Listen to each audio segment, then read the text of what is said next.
By this point in his career, Steven Seagal was becoming the Steven Seagal that most people know about today. More and more of his movies were going direct to video, and it seemed that his time had simply run out. However, there came one last grasp at stardom. A final chance to reclaim the success that had now slipped away. That chance came with the most unlikely of team-ups. Exit Wounds stars Steven Seagal as Oren Boyd, a Detroit cop who teams up with crime lord Latrell Walker, played by DMX, to take on a conspiracy that reaches the height of the 21st Precinct. This is the second book adaptation of Steven Seagal's career, and coincidentally, this is the second title in a trilogy of novels centered around the character of Oren Boyd. Created by retired Long Island cop John Westerman, the novels are centered around Boyd, an NYPD officer trying to solve crimes while also uncovering conspiracies. Naturally, this character and story would be a perfect fit for Steven Seagal, as it was exactly the type of role that made him a star. Going back to those roots could prove beneficial, and maybe turn out to be the recalibration that this Aikido fighter needed to get his career back on track. The big change from the book is that it moves its setting from Long Island, New York to Detroit. However, the movie was shot in Canada, with the cities of Calgary, Alberta, and Hamilton and Toronto, Ontario, serving as Detroit. The opening attack sequence where Boyd saves the vice president was filmed on Centre Street Bridge in Calgary. The then 85-year-old bridge had spent a year being closed for renovations, so there was public concern when the Exit Wounds crew came to town and started blowing things up. It caused controversy when the production returned 6 months later for reshoots, as the bridge had only just opened back up to the public. Much like The Patriot, Exit Wounds heavily deviates from the novel to the point where it's pretty much an original script. The novel is fairly grounded in how it covers police work. Boyd isn't some invincible action star, and there's more of a mystery element. Whereas the novel is much more personalized and focused on the corruption of the precinct the protagonist finds himself in, the adaptation has a lot more car chases, karate chops, and gunshots. It also gives Oren Boyd a partner in crime. This was DMX's 5th movie, and by this point in his career, he was making a successful transition from music to movies. His debut feature was a crime thriller called Belly, directed by Hype Williams, who was known as a music video director at the time. Co-starring fellow New York rapper Nas, it earned $9.6 million against a budget of $3 million, and he would follow it up with Romeo Must Die, where he co-starred alongside Jet Li. That movie was a much bigger hit, scoring $91 million against a budget of $25 million. Naturally, Warner Brothers figured that if putting DMX with one martial artist made money, surely doing the same with another action star would work just as well. DMX's performance in Romeo Must Die was a fan favorite, and placing him front and center paid off. Part of that success was that DMX was playing himself, a nonchalant, cool-headed tough guy with the swagger to match. He feels just as much the lead character as Seagal, to the point where you wonder who's really the star of the show. So that's how DMX wound up opposite Steven Seagal, and reuniting with director Andrzej Bartkowiak. Bartkowiak had a lengthy career as cinematographer behind him, having worked on a variety of films, including, but not limited to, the Best Picture winner Terms of Endearment, Falling Down, Twins, Speed, The Devil's Advocate, and Lethal Weapon 4. He's probably best known for his frequent collaborations with Sidney Lumet. Bartkowiak had previously directed DMX in Romeo Must Die, and would direct DMX again in Cradle to the Grave. The latter would also reunite the two men with Jet Li.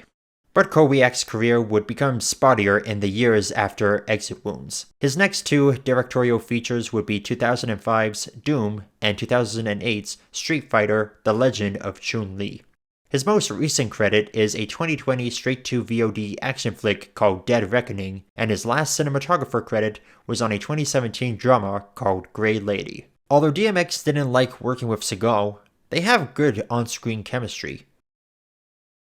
This movie blends elements of Hood movies and wire fu to create a truly unique action comedy. It doesn't commit completely to one subgenre or the other, but it borrows enough that helps Exit Wounds stand above the rest. It's not surprising that this was a hit. It's a marriage of two trends that had a dedicated fanbase and was seeing substantial success during the 90s and early 2000s. This was Steven Seagal's first feature using wirework, and he reportedly hurt his leg during the car jump scene. There's no way anyone can do that in real life, never mind Steven Seagal. There's a lot of cool yet ridiculous action in this movie, especially near the end. You have the two main characters fighting their own battles. Their styles are different, and they show their intelligence in different ways. The bad guy is trying to escape in a helicopter. Boyd is trying to hold on, then he hooks into the building, and Strut falls to his death.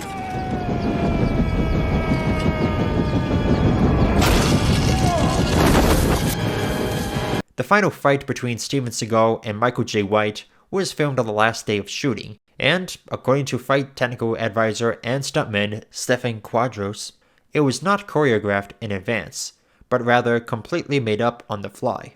White asked director Andrzej Bartkowiak about why this was the case, and Bartkowiak made subtle hints that he wanted White to injure Seagal under the guise of filmmaking.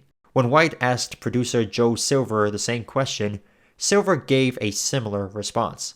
Seeing as how Steven Seagal's reputation preceded him, it's not hard to believe that the people involved in this movie wanted to see him hurt for real. While White ultimately refused to injure Seagal, he could sense the tension, as Seagal barely touched or interacted with him. The fight scenes put Seagal back in the world of high-octane action, letting him shoot, kick, punch, and drive his way through Detroit. Or at least Canada. But like I mentioned at the beginning, this is an action comedy, and it doesn't come from the two leads, but their sidekicks.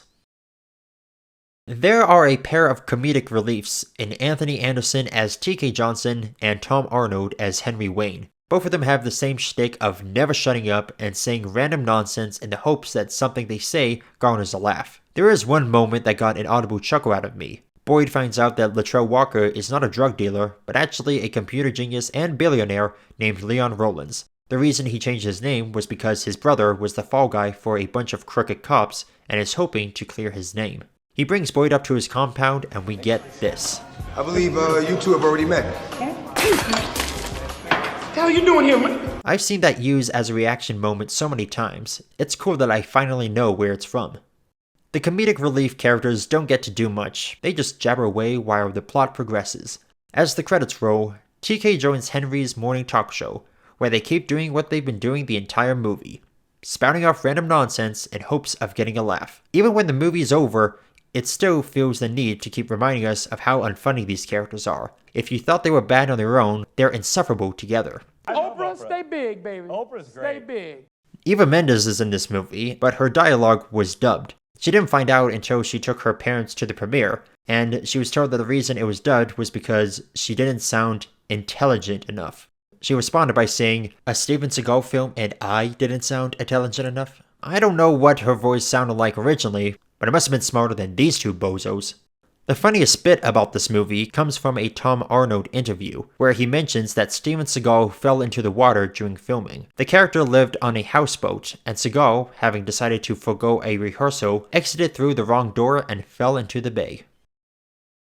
For all intents and purposes, it did seem that a Seagal comeback was on the way. He had slimmed down, as he had put on some weight in recent years, and got rid of his iconic ponytail to try and update his look. He was even developing a story with screenwriter Alan B. McElroy for a new movie called Yakuza, set for a 2002-2003 release date. It would follow an ex-FBI agent who travels to Japan after the daughter of his friend is kidnapped by a sex trafficking gang. The project was ultimately cancelled. However, the idea of a former agent tracking down a girl who gets kidnapped in a foreign country sounds similar to that of Taken. Perhaps someone picked up on the idea and developed it from there. After Exit Wounds, Seagal's contract with Warner Brothers had ended, and there wasn't any interest from the company to renew. Steven Seagal had one more theatrical release coming his way, again teaming up with a hip-hop artist, in an action thriller about Alcatraz called Half Past Dead. This time, the rapper in question was Ja Rule. The movie got some abysmal reviews, the worst for a Seagal picture at the time, and grossed about $19.2 million against a budget of $25 million. As such, any chance of a big screen comeback fizzled out, and he resigned himself over to the world of straight-to-DVD. He wouldn't return to the big screen until 2010's Machete, where he played a minor villain role and fell upon his own sword. Poetic. Exit Wounds was Steven Seagal's best chance at a big screen comeback. The movie not only captures some of the energy from earlier projects that made them so entertaining, but presented a Seagal that was ready for the 21st century. The dynamic between the two leads is surprisingly engaging, the action has an excitement to it, and it has some well done choreography. The big downside is that the comedy is too annoying, too overbearing, and takes away from what is otherwise an effectively made action picture. It's a robust 4 out of 10. Still a far cry from Seagal's glory days, but was a step in the right direction towards reclaiming that earlier success. This probably would have led to better things had Seagal not picked an absolute dismal project to follow it up with, and if he hadn't been so much of a douchebag, even by Hollywood standards. We've gone on quite the journey with this Aikido fighter. We've seen how he rose up to establish himself as one of the promising new action stars, and his gradual but eventual fall. It would have been easy to just pick a random Seagal flick from after 2003 and make fun of that, but as I said at the very beginning, that gravy train has long since left the station. Not to mention, there's a whole generation of people who have no idea that he was, at one point, a legitimate movie star. Maybe he wouldn't have been an A-lister, but he was definitely climbing up that proverbial ladder. There's a strong possibility that he's quietly retired from the movie business. At the time of this video, it will have been a little under 6 years since his last movie, Beyond the Law, which coincidentally enough also stars DMX, though they don't share any screen time. Supposedly. The movie received a very limited theatrical release in December of 2019, before going to DVD in January of 2020. Currently, the only upcoming project listed on Seagal's IMDb is Above the Law 2, first announced in 2016 and slated as in development.